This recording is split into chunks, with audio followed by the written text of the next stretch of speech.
অনেক পুরনো দিনের না দেখা জিনিস যদি হঠাৎ করে দেখতে পাও তাহলে তোমার কেমন লাগে? আর এটা কি বলো তো? হ্যালো এভরিওয়ান, গুড মর্নিং, সুপ্রভাত। কেমন আছো বন্ধুরা? আশা করি সবাই খুব খুব ভালো আছো। প্রচন্ড গরমে আজকে বেরিয়ে পড়েছি একটু ঘুরু করতে, সঙ্গে পুরো ফুল ফ্যামিলি। ঘুরতে যাওয়ার নাম শুনলে কার না ভালো লাগে, সে যতই গরম হোক না কেন।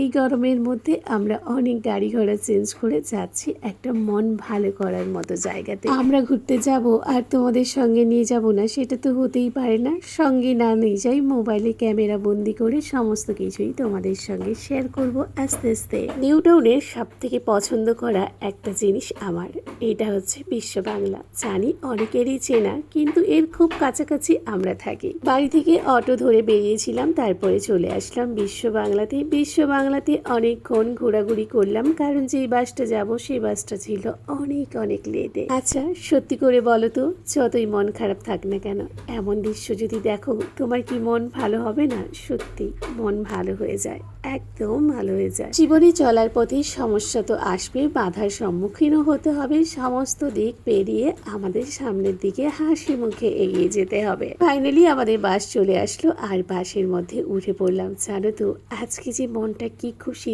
তোমাদের কি বলবো। জানো আজকে যেতে যেতে হঠাৎ দেখতে পেলাম সোনার বাংলা। জানো তো সোনার বাংলার এই কালারটা আমাকে এত ভালো লাগে, জানি না তোমাদের কেমন লাগে। সোনার বাংলা দেখলে মনটা পুরো সোনার মতো স্বচ্ছ হয়ে যায়। ব্যাস বাস থেকে নেমে হাঁটতে হাঁটতে চললাম। আচ্ছা তোমরা কি দেখে কিছু গেস করতে পারছো যে আমরা আজকে হঠাৎ করে কোথায় চলে আসলাম? টিকিট কেটে মস্ত বড় লাইন সরিয়ে আস্তে আস্তে পা করে আমরা এগাতে শুরু করলাম সামনের দিকে। জানি অনেকে চিনতে পেরেছো, অনেকে বা চিনতে পারোনি, কিন্তু একটু ভালো করে দেখলেই বুঝতে পারবে আমরা আসলে কোথায় এসেছি। এত পরিমাণে গরম পড়ছে, নিজেদের তো অবস্থা একদম বেহাল। আর দেখো এখানে প্রচুর পাবলিক এসছে। সত্যি কথা বলতে এই গরমে গরম বলেই মনে হচ্ছে না। চারিদিকে এই সবুজে ঘেরা গাছপালা, তারপরে এত মানুষজন, কেউ করছে সুন্দর করে ফটোশুট আর কেউ করছে সুন্দর করে অ্যাক্টিং। তার মাঝখানে অলস গরম কাতুরে আমি একজন, যার বেহাল অবস্থা। আর এই অবস্থাতেই সুন্দর এই দৃশ্য তোমাদের সঙ্গে ক্যামেরা বন্দি করছি।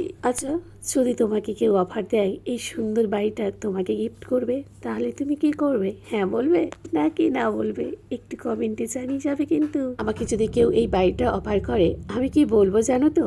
সে আমার এই বাড়িটার দরকার নেই, শুধু প্রত্যেকদিন ঢুকতে দিলেই হবে আর সুন্দর করে ফটোশুট করতে দিলেই হবে, আর সারাদিন ঘুরবো আর রাতে কিন্তু বাড়ি চলে যাবো। কারণ দিনের বেলাতে এই বাড়িটাতেই গা ছমছম করছে, রাতের বেলা একা থাকা তো আমার পক্ষে সম্ভব নয়। আচ্ছা তোমাদের যদি কেউ বলে এই এত বড় বাড়িতে রাতের বেলায় তোমাদের থাকতে, তোমরা পারবে থাকতে?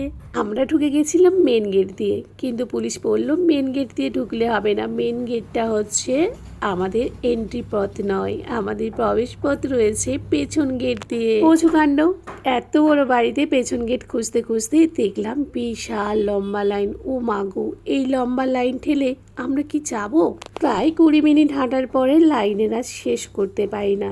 দেখো বন্ধুরা, যেদিকেই তাকাই বাড়ির যেন ক্যাপাসিটি একদম একই রকম। অনেক কষ্ট করে করে আমরা লাইনের শেষ প্রান্তে পৌঁছালাম, তারপরে আমরাও লাইন দিয়ে দিলাম। আর এখানে কি সুন্দর যে ফুলে ঘেরা বাগান, তোমাদের কি বলবো। আর এই প্রচন্ড গরমে আমার সোনা বাবা তো বেহাল অবস্থা হয়ে পড়েছে। দেখতেই পাচ্ছ কত দূরে আমরা আছি আর কোথায় গিয়ে লাইন ঠেকেছে। আমাদের পেছনেও শয়ে শয়ে লোক দাঁড়িয়ে আছে, যে লাস্টে আছে তার কি অবস্থা হবে বলো তো? সৌন্দর্য দেখতে হলে মনকেও তো সুন্দর করে ধৈর্য করে রাখতে হবে, তাই না?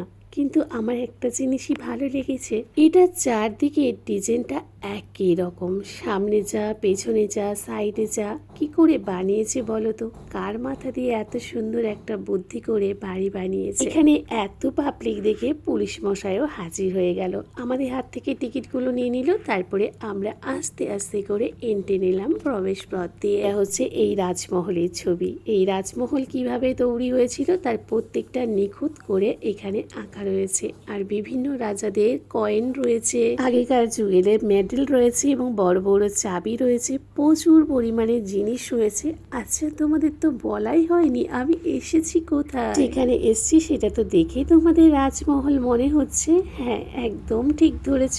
এই রাজাকে দেখো, আর এই রাজমহলের নাম রানী ভিক্টোরিয়া হল। আমার কর্তামশাইয়ের প্রচুর ইচ্ছে ছিল যে রানী ভিক্টোরিয়া হলে আসবে, তাই আজকে সময় পেয়ে আমরা চলে এসেছিলাম রানী ভিক্টোরিয়া হলে। সত্যি কথা বলতে এই শ্বেত পাথরে ঘেরা রাজপ্রাসাদটা যেন অপূর্ব সুন্দর, সুদক্ষ কারিগরের হাতের ছোঁয়ায় যেন সেজে উঠেছে। কি নেই এখানে, রাজার পোশাক থেকে শুরু করে, রানীর মূর্তি থেকে শুরু করে, বন্দুক থেকে শুরু করে, ছড়া থেকে শুরু করে, যেগুলো আমরা কখনো দেখিনি সমস্ত কিছু রয়েছে এখানে। ভেতরে এসি না থাকলেও চারিদিকে কিন্তু ফ্যানের ব্যবস্থা রয়েছে। আর ভিতরে এত পরিমাণে পাবলিক ছিল কি বলবো, যেন অনেক অনেক গরম লাগছিল ভেতরে। নিজেদের হাতের ছোঁয়ায় কি সুন্দর যে পেন্টিং করেছে, আর এই পেন্টিং গুলো এত সুন্দরভাবে দেওয়ালে ফুটে উঠেছে তোমাদের কি বলবো। সত্যি কথা বলতে একজন চিত্রকার আছে যেন নিজের অপূর্ব দৃশ্যগুলো এত সুন্দরভাবে এঁকে দেয় যেন বাস্তবে পরিণত হয়ে যায়। আধুনিক যুগে এসেই এই পুরাতন জিনিসগুলো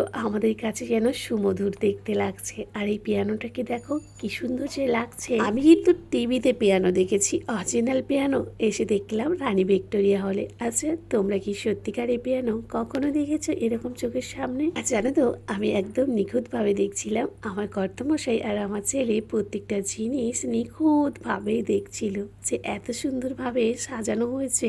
সত্যি কথা বলতে আমি তো রাজমহলটা দেখেই একদম ফিদা হয়ে গেছি, যে এত সুন্দর ও রাজার বাড়ি হতে পারে সেটা তো আমি কল্পনাও করতে পারিনি। আচ্ছা, এগুলোকে কি বলে বলো তো? দুধারে দুটো ডান্ডি থাকে, তারপরে আগে যে চিঠি লেনদেন হতো সেরকম টাইপের। আর এখানে নকশি কাঁথাও রয়েছে আর বিভিন্ন ধরনের মূর্তিও রয়েছে। ভেতরে নিজেকে সেফটির জন্য পুলিশও রয়েছে। এত পরিমাণে পাবলিক ছিল তোমাদের কি বলবো, অনেকক্ষণ ছিলাম ভেতরে। আর ভেতরে এত সুন্দর সুদক্ষ কারিগরের হাতের ছোঁয়ায় যে সাজিয়ে তুলেছে, দেখে মনটা পুরো শান্ত হয়ে গেল। এতক্ষণে ক্লান্তি দূর হয়ে গেল আমাদের। অনেকক্ষণ লাইনে দাঁড়িয়ে তারপরে আমরা চারিদিকটা ঘুরে ঘুরে দেখছি। আচ্ছা, তোমরাই বলো তো, পেশাদার যুদ্ধদার না হলে এরকম বড় বড় তলোয়ার দিয়ে আগের যুগে কি করে যুদ্ধ করতো এত সৈন্যর সঙ্গে? আমাকে যদি হাতে দেয় আমি তো ধরে রাখতেই পারবো না, কি করে যুদ্ধ করতো বলো তো। আগেকার মানুষকে সত্যি স্যালুট। এখানে তোমরা কি পাবে না, চারিদিকে রয়েছে কামান, ছোড়া, বন্দুক, মানে বিভিন্ন ধরনের জিনিস আগে যে ব্যবহার করতো রাজা রানীরা, তাদের সমস্ত জিনিস এখানে সুন্দরভাবে সুরক্ষিতভাবে রয়েছে। আর চলো তোমাদের সুন্দর সুন্দর পেন্টিং দেখায়। রাজের পরিবারে প্রত্যেকটা মানুষের ছবি এরকম পেন্টিং করে সুন্দর করে রাখা হয়েছে। আগের যুগে রানী, তার যে কর্মচারীরা রাখতো, রাজা, সমস্ত কিছু পেন্টিং দিয়ে তুলে ধরা হয়েছে। আচ্ছা, তোমরা যারা আমার ভিডিওটা দেখছো তারা অবশ্যই বলতে ভুলো না তোমরা রানী ভিক্টোরিয়া হলের সম্বন্ধে আরো কি কি জানো। যদি নতুন কিছু তথ্য জানো তাহলে অবশ্যই কমেন্ট করো। তোমরা তো বিভিন্ন ধরনের রাস্তা দেখেছো, কিন্তু আগে যুগের মানুষরা নকশা দেখে রাস্তা তৈরি করতো। দেখতে পাচ্ছ কি সুন্দর বিভিন্ন পুঁথির বই রয়েছে। আর এখানে দেখো বিভিন্ন ধরনের লেখা রয়েছে, হিন্দি, সংস্কৃত, সমস্ত কিছু এখানে লেখা রয়েছে। অনেকক্ষণ ছিলাম রানী ভিক্টোরিয়া হলের মধ্যে। আর এটা অনেক বড় একটা কামান ছিল, কিন্তু এখানে কামান তো অনেকগুলোই ছিল, তার মধ্যে এটা ছিল সব থেকে বড় কামান। অনেকটা ক্ষণই ছিলাম আমরা রানী ভিক্টোরিয়া হলের মধ্যে। যা যা ছিল সমস্ত কিছুই দেখেছি আর সুন্দর করে ক্যামেরা বন্দি করেছি তোমাদের সঙ্গে শেয়ার করব বলে। এদিকে আমার সোনা বাবার এগুলো খুব খুব পছন্দের, তাই সোনা বাবা বলছিল আমি একটা নিয়ে যাব। দেখো কি সুন্দরভাবে সমস্ত কিছু সরঞ্জাম কি সুন্দর করে সাজানো রয়েছে। আচ্ছা, তোমরা বলো তো এটা কি হয়? আমি কিন্তু বুঝতেই পারলাম না এটা কি হয়। আমার মাঝে মাঝে মনে হচ্ছে এটা কোনো বন্দুক বা আমার মনে হয় ক্যামেরা কিছু হবে। এখানে মানুষ কিন্তু বুদ্ধি দিয়ে বেশি কাজ করত, তাদের বুদ্ধি কিন্তু সব থেকে তীক্ষ্ণ ছিল। অনেকক্ষণ রানী ভিক্টোরিয়া হলে থাকার পরে আমরা আস্তে আস্তে করে বেরাচ্ছি ওখান থেকে। জানো তো, আমি পুরো ঘেমে গেছি আর আমার মাথার সিঁদুরটাও পুরো ঘেটে হয়ে গেছে। অনেকক্ষণ ঘোরাঘুরি করার পরে আমরা এন্ট্রি নিলাম। সোজা রানী ভিক্টোরিয়া হল থেকে বেরিয়ে আমরা চলে আসলাম সুন্দর ঝিলপাড়ে। জানো তো, এই ঝিলপাড়ে নাকি একটা ফোয়ারা আছে, যেটা রাত্রে মিউজিকের সঙ্গে সঙ্গে গানের তালে তালে নাচ করে। কিন্তু আমাদের তো ফিরতে হবে অনেকটা পথ, তাই আর ওই নাচ দেখলে তো হবে না। আর এদিকে ঠান্ডাতে কুকুরগুলো কি সুন্দর শুয়ে আছে বলো তো। দুপুর গড়িয়ে বিকেল, চারিদিকটা যেন আস্তে আস্তে ঠান্ডা হয়ে যাচ্ছে। আর পুকুর পাড়ে এত সব গাছ দেখে মনটাও ভালো হয়ে গেল। তারপরে বাসে উঠে সুন্দর দৃশ্য দেখতে দেখতে বাড়ি ফেরার পালা। কি গো, আজকে কিন্তু বলবে না আমার ব্লগটা দেখে দেখে তোমরা বোরিং হয়ে যাচ্ছ। আজকে কিন্তু মন ভালো করার মতো একটা ব্লগ দিয়ে দিলাম তোমাদের। রাতের বেলায় আমার সব থেকে পছন্দের এই বিশ্ব বাংলাটা তোমাদের সঙ্গে শেয়ার করলাম। ভালো থেকো, সুস্থ থেকো, আবারও দেখা হবে সুন্দর একটা